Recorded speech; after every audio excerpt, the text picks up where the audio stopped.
Panitia Keaksaraan Fungsional yang beranggotakan 4 orang. Ada saya Zala Aditya, ada Gita, ada Mas Lia, dan ada Ernia Silvia. Baiklah teman-teman, selamat menyaksikan.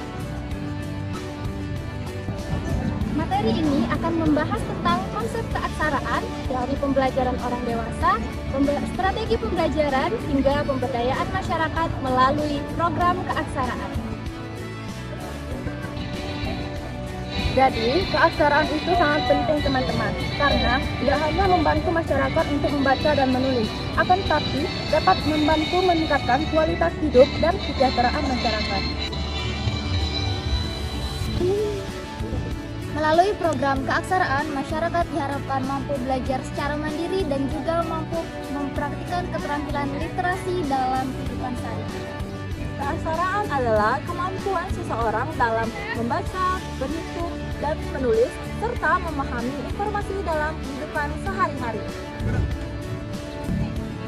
Dalam pendidikan non-formal, keaksaraan tidak hanya berfokus pada bidang akademik saja, tetapi juga pada kemampuan praktis yang mana tentunya sangat berguna bagi masyarakat. Karena itu muncul konsep keaksaraan fungsional, yaitu pembelajaran yang dikaitkan langsung dalam kebutuhan masyarakat seperti kesehatan, ekonomi, pekerjaan, dan teknologi. Tujuan dari program keaksaraan yaitu membantu masyarakat agar lebih mandiri serta meningkatkan keterampilan hidup dan juga meningkatkan kesejahteraan sosial dan ekonomi.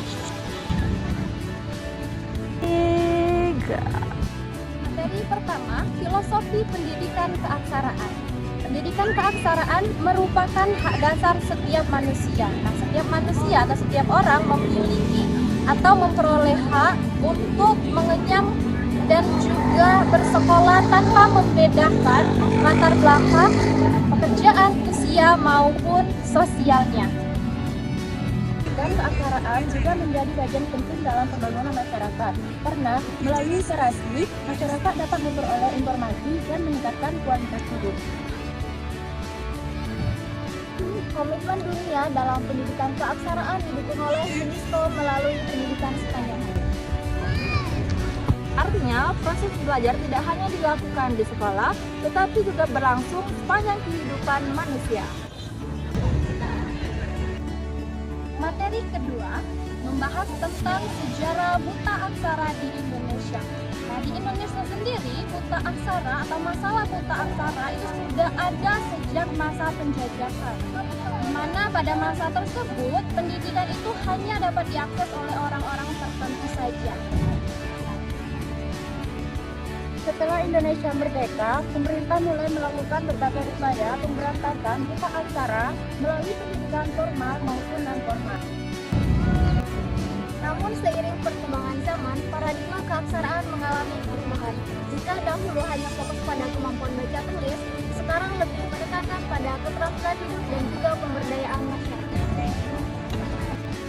Dengan adanya paradigma baru ini, masyarakat tidak hanya belajar mengenai membaca dan menulis, tetapi juga masyarakat dapat meningkatkan keterampilan tersebut untuk meningkatkan taraf kehidupan mereka. Materi ketiga, konsep dan jenis keaksaraan. Program keaksaraan dibagi menjadi 3 tingkat, yaitu pertama tingkat dasar, kedua lanjutan, dan yang ketiga keaksaraan mandiri. Keaksaraan dasar ditujukan kepada masyarakat yang belum mampu membaca, menulis, dan berhitung. Keaksaraan lanjutan bertujuan untuk meningkatkan kemampuan masyarakat agar lebih mampu memahami informasi dan juga berkomunikasi. Sedangkan keaksaraan mandiri bertujuan untuk masyarakat dapat meningkatkan kemampuan literasi dalam kehidupan mereka sehari-hari. Contohnya seperti membaca informasi kesehatan, lalu menghitung keuntungan dari usaha kecil dan juga bagaimana mengoperasikan ataupun menggunakan media digital. Materi keempat, pemetaan kebutuhan belajar. Sebelum menyusun program pembelajaran, tutor perlu mengetahui kebutuhan masyarakat terlebih dahulu. Salah satu pendekatan yang digunakan adalah pendekatan yang melibatkan masyarakat dalam menentukan kebutuhan belajar. Melalui pendekatan ini, masyarakat tidak hanya berperan sebagai peserta, melainkan masyarakat juga dapat berperan dalam perencanaan program ini.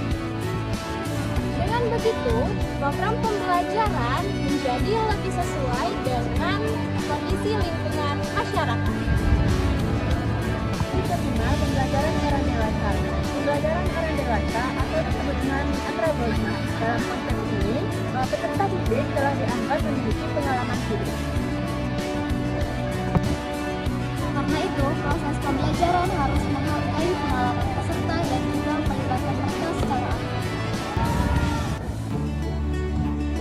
Pembelajaran orang dewasa lebih efektif jika dilakukan dengan diskusi, praktik langsung, dan pemecahan masalah. Tujuan utamanya adalah agar peserta mampu memahami materi yang berkaitan langsung dengan kehidupan dan kebutuhan mereka. Materi dan jenis pembelajaran orang dewasa. Jenis pembelajaran orang dewasa dapat melakukan berbagai metode seperti diskusi kelompok, demonstrasi, simulasi, dan praktik lapangan. Metode tersebut membantu peserta didik untuk memahami materi secara lebih nyata dan juga mudah untuk diterapkan. Misalnya dalam pembelajaran ekonomi keluarga, peserta dapat langsung mempraktikkan cara menghitung pengeluaran di dalam keluarga tersebut.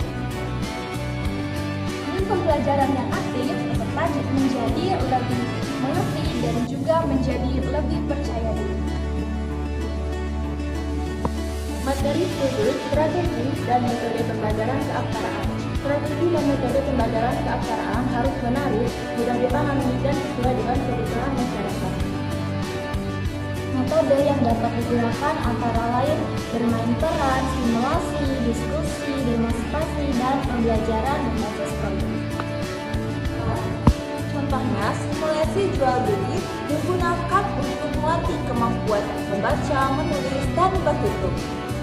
Melalui metode tersebut, masyarakat dapat belajar secara langsung melalui pengalaman nyata. Materi 9. Pengembangan perangkat pembelajaran. Dalam pendidikan keaksaraan, kita perlu menyusun perangkat pembelajaran seperti silabus, RPP, dan bahan ajar.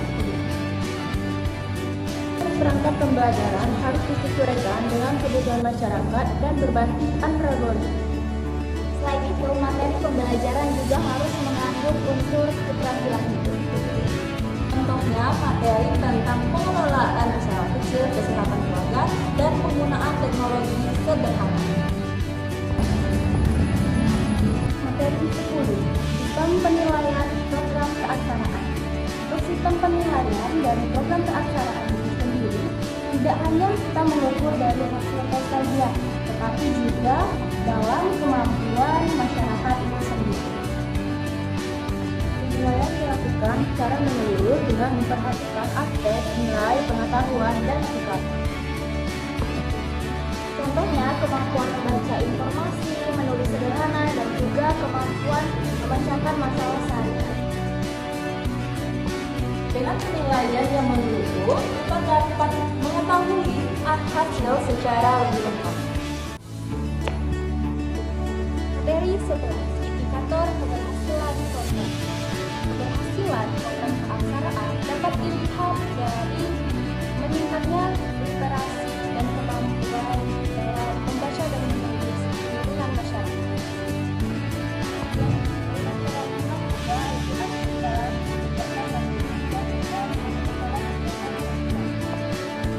Program yang berhasil biasanya mampu membantu masyarakat dalam meningkatkan keterampilan ekonomi dan juga kualitas hidup.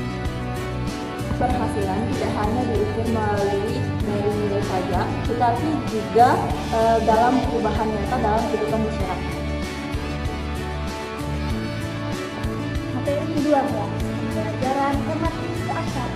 Pembelajaran tematik adalah pembelajaran yang menggunakan tema tertentu dan tentu saja disesuaikan dengan kebutuhan masyarakat.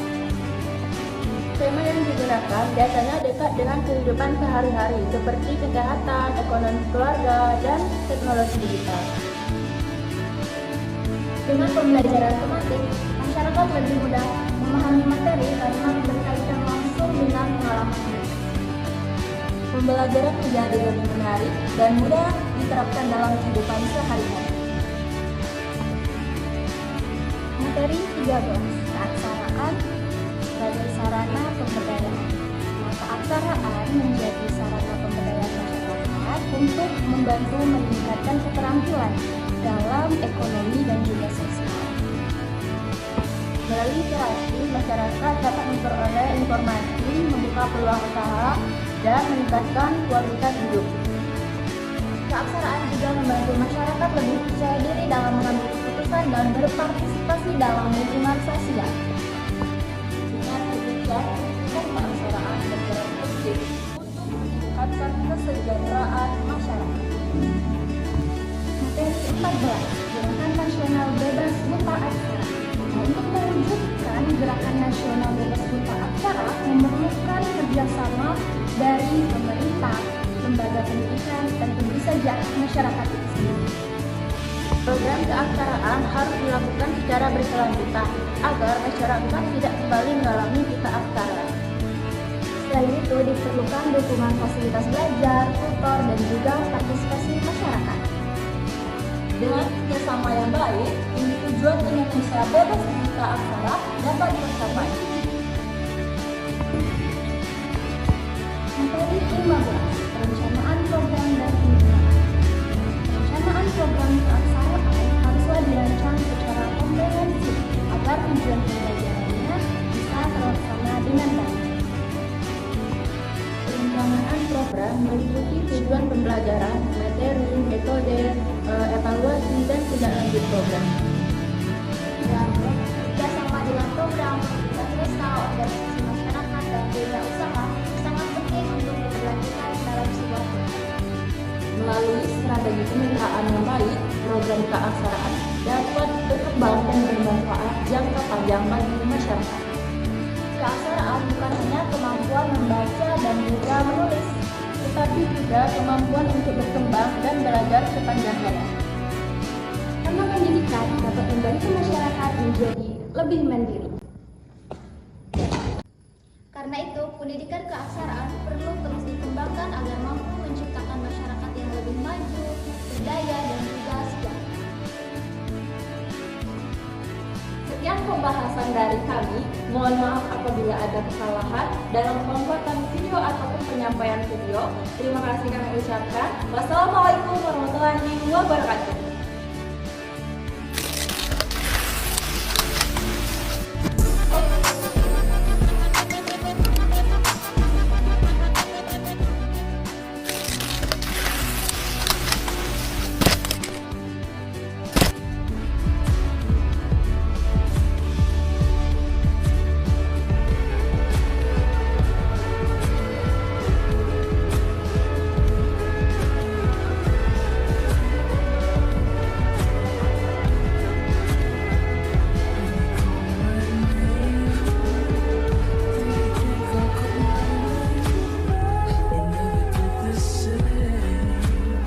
So good at you.